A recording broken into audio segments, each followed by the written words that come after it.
Clint Eastwood always believed that life could no longer surprise him. But when he received a posthumous letter from his longtime friend containing just one item, an old, tattered diary, he realized the most dangerous chapter of his life was only beginning. Jack Collins had been Clint's friend since the days of old Hollywood. He was a man who knew all the industry's backstage secrets, from hidden deals to dangerous connections. His sudden death threw Clint off balance. He felt a deep ache in his chest, something akin to an emptiness that could never be filled. Jack had died under strange circumstances, a heart attack. But Clint knew him well. Jack had always been in good shape, never had heart issues. The doctors found no signs of foul play in their report, but certain details raised suspicions. For example, needle marks were found on his arm, marks that had no reason to be there. The police hastily closed the case without conducting a thorough investigation, further reinforcing the feeling that something was off. The bitterness of loss intertwined with distrust, forcing Clint to seek answers that could prove dangerous. The funeral was modest, almost silent. A gray sky loomed over the cemetery, heavy raindrops smashing against the ground, mixing with the damp soil. The air was thick with the scent of moisture and old oak trees standing like silent witnesses to the day. Only a handful of close friends gathered around the casket, their faces hidden under hoods and umbrellas. But Clint knew they all felt the same thing he did. The feeling that Jack had left too soon, that his death was no coincidence. Clint stood in silence, feeling the cold droplets roll down his face, blending with the shadowy memories resurfacing in his mind. Was this really how it was supposed to end? After the ceremony, as the crowd began to disperse, a man in a dark coat approached him.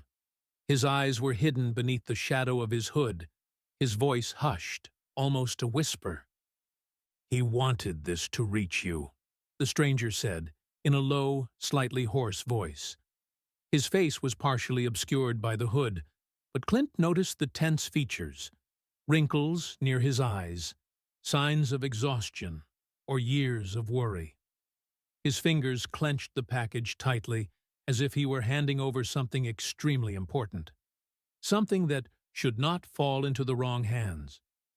His gaze met Clint's for only a moment. There was something resembling fear in his eyes, but also determination, as if he was fulfilling the final wish of someone to whom he owed more than he could explain.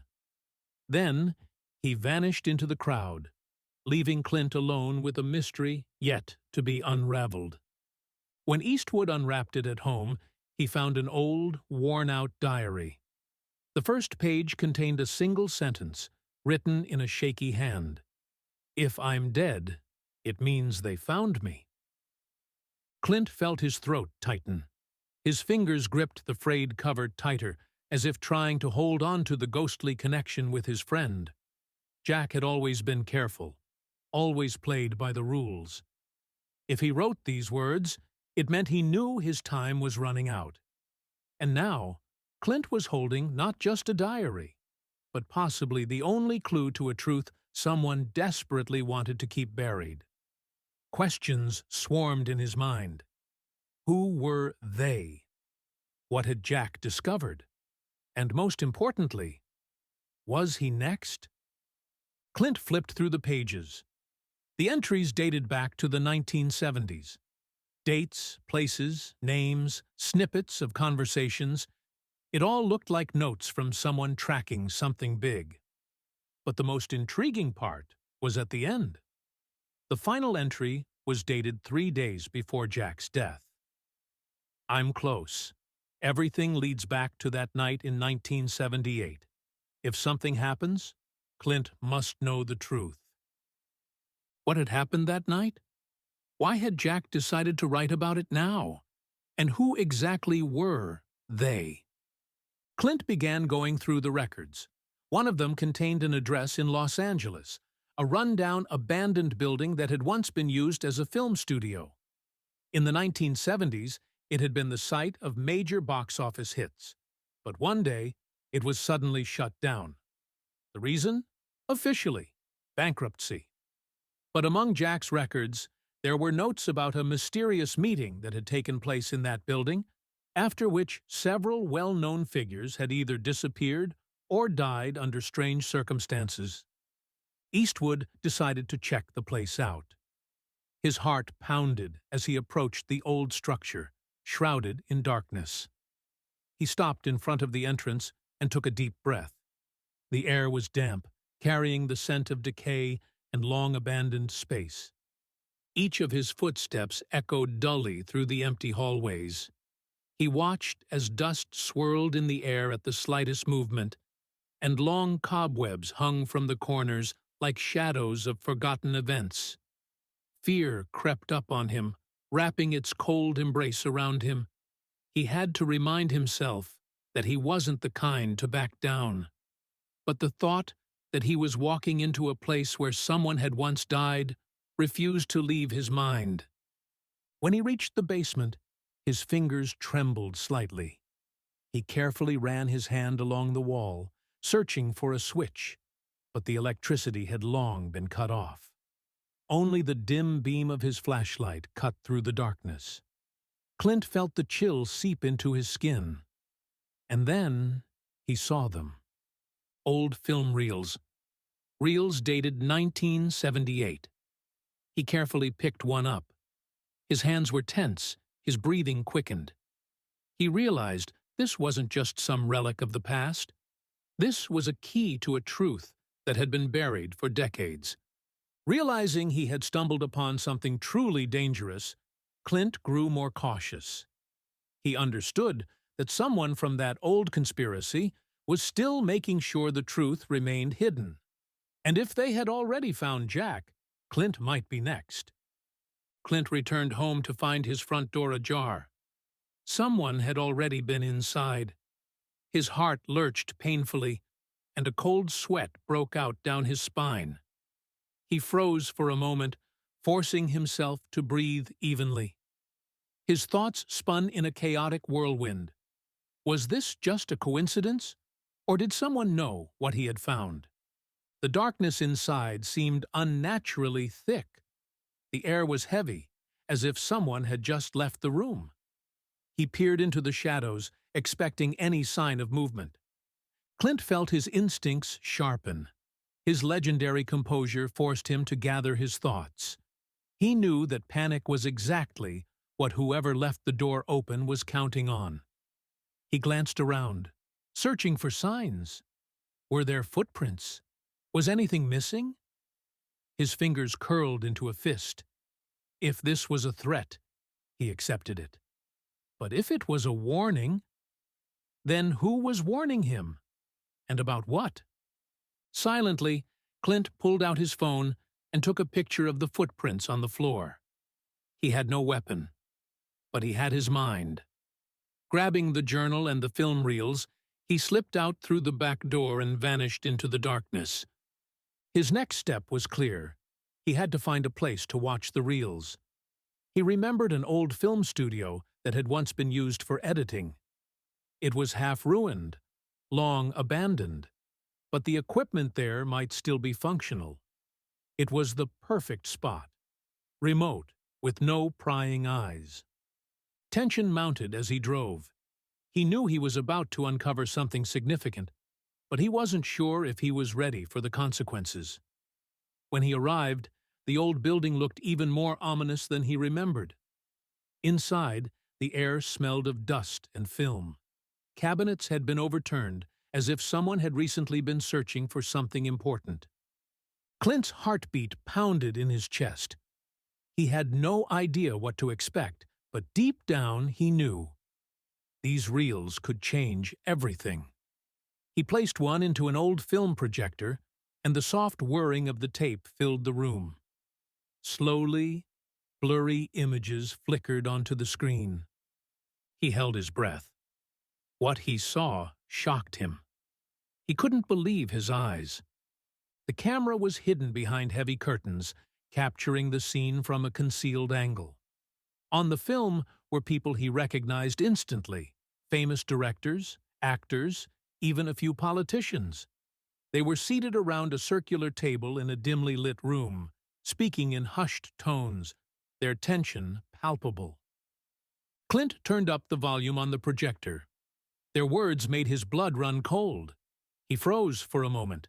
Then, without hesitation, he switched off the projector, grabbed the reel, and quickly left the building. He had to act immediately. The next few days he stayed on the move, changing locations, avoiding familiar routes. He knew he was being watched. He had to bring this to light before it was too late. But who could he trust? The government? The police? They could be part of the conspiracy.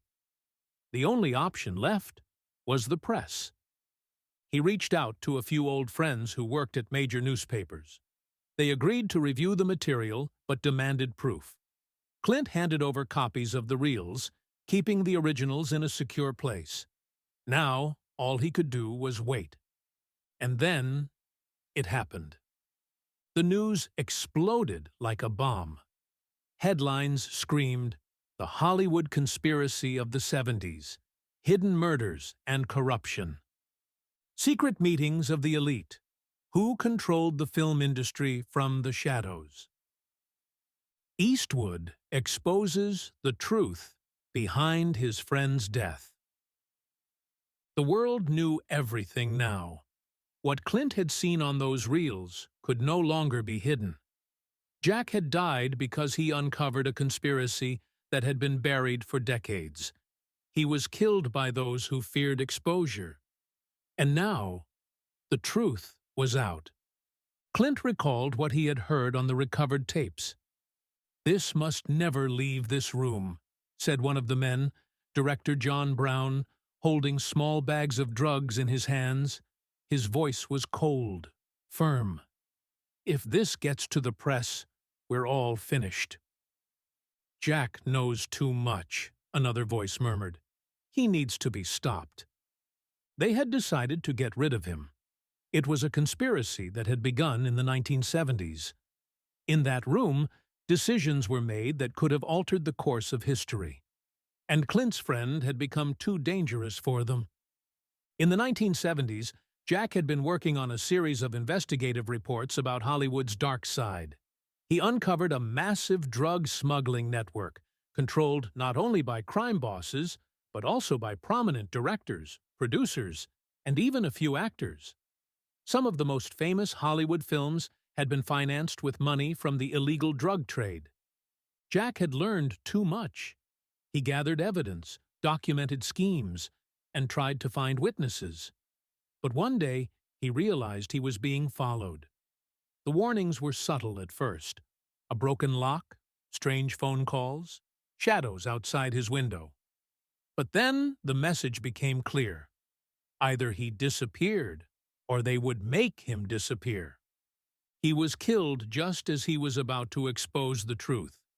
They staged it as a heart attack, erased the evidence, and silenced anyone who might have spoken up. That night in 1978, the meeting that sealed Jack's fate took place. The very same people Clint had seen on the reels had sentenced him, though they executed the plan later, once they realized Jack wouldn't stay silent. After the explosive news report, the arrests began. Some of the directors and producers named in the investigation tried to flee, but the FBI and other law enforcement agencies acted quickly. One of the key conspirators, a well-known director, was arrested at his Malibu estate. Others scrambled to justify themselves, blaming one another, but with the reels as evidence, avoiding responsibility was impossible.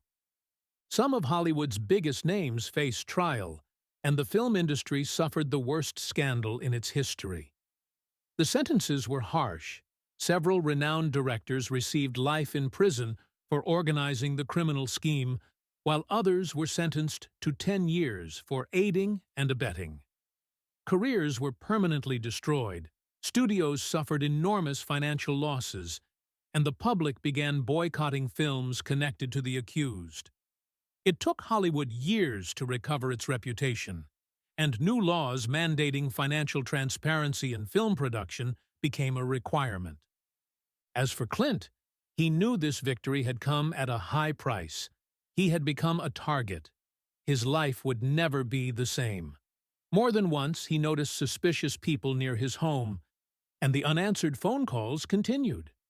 He understood that while the main culprits were now behind bars, there were still those who might want revenge.